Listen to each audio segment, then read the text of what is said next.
नमस्कार दोस्तों, आज मैं आपके साथ अपने 5.25 किलोवाट सोलर पावर सिस्टम की परफॉर्मेंस शेयर करने जा रहा हूँ मार्च के महीने की, मार्च 2026। इसने कितने यूनिट्स जनरेट किए, हमारी कितनी सेविंग्स हुई और इसकी कितना एफिशिएंटली इसने काम किया, और साथ में हम कंपेयर करेंगे पिछले साल के मुकाबले मार्च के महीने में इसकी परफॉर्मेंस कैसे रही।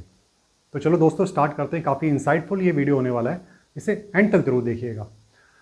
अगर हम बात करें मार्च 2026 की, मार्च के महीने में इन 2026 इसने 613 यूनिट्स जनरेट किए हमारे 5.25 किलोवाट सोलर पावर सिस्टम में।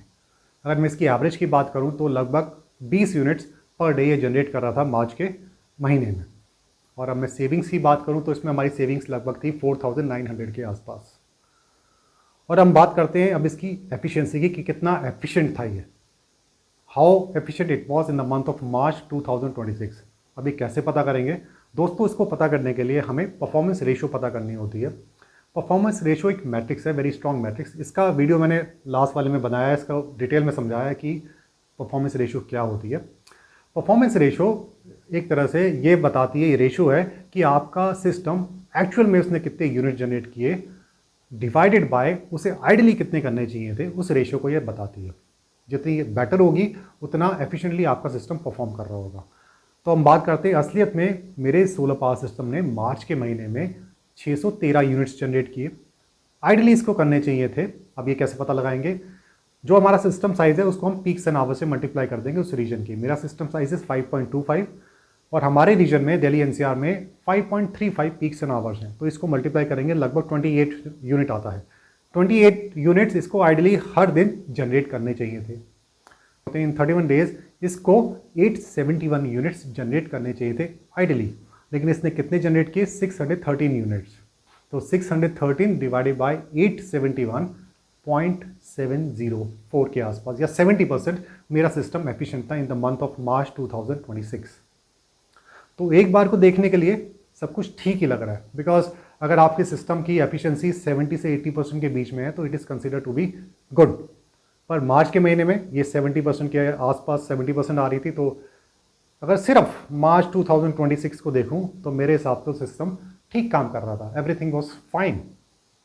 लेकिन अगर हम ये एब्सोल्यूट को रिलेटिव में कन्वर्ट कर दें, मतलब कि अगर मैं कंपेयर करूं पिछले साल मार्च के महीने में मेरे सिस्टम ने कितना जनरेट किया, क्या सेविंग्स थी, क्या एवरेज यूनिट्स थी, अगर उससे कंपेयर करूं तो मेरे सामने दूसरी पिक्चर निकल के आती है।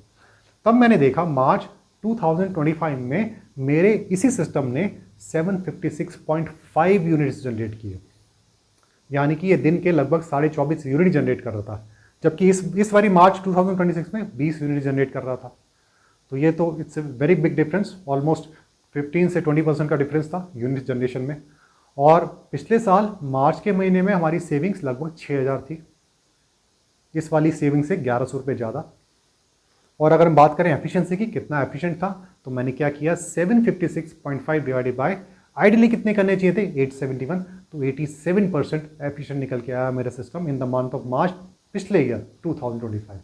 तो there is a quite good amount of difference in all the aspects अगर हम कंपेयर करें मार्च 25 और मार्च 26 को। तो अब ये सोचने वाली बात ये है, जब तक मैं एब्सोल्यूट चीज़ें देख रहा था तब तक मेरे को सब कुछ ठीक लग रहा था, लेकिन मैंने compare the performance of my system with respect to previous year same month, तब मुझे पता लगा कि सिस्टम में कुछ तो करना है, कुछ चीज़ है अलग।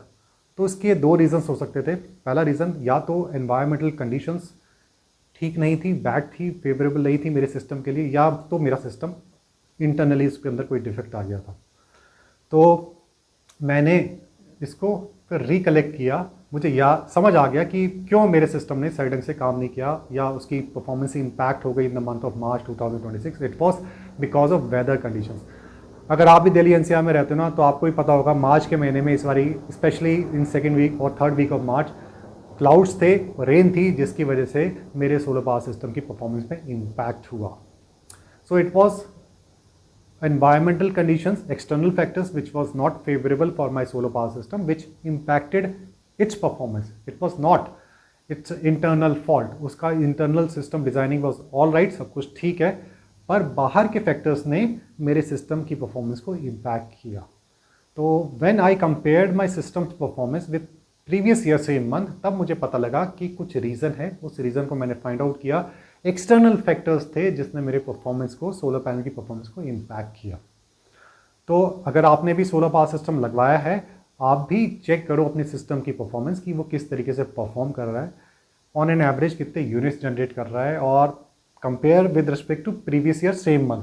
तो आपको पता लगेगा कंपैरिजन में कि परफॉर्मेंस उसकी इंप्रूव हुई है या इम्पैक्ट हुई है। अगर इम्पैक्ट हुई है व्हाट इज़ द रीज़न, अगर इंप्रूव हो रही है what is the reason.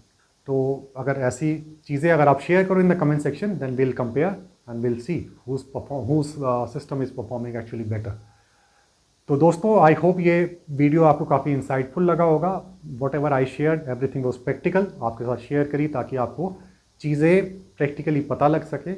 You come to know how the system is performing with time. समय के साथ सिस्टम किस तरीके से परफॉर्म करता है, इसलिए उसकी परफॉर्मेंस को शेयर करना आप लोगों के साथ, तो काफ़ी चीज़ें इसमें सामने देखने को मिलती हैं और काफ़ी चीज़ें हमें पता भी लगती हैं। सो आई होप दोस्तों ये वीडियो आपको इंसाइटफुल लगा होगा। If yes, then do share among your friends. I'll see you in the next video. Till then, goodbye. Thank you very much. Have a nice day. Thank you.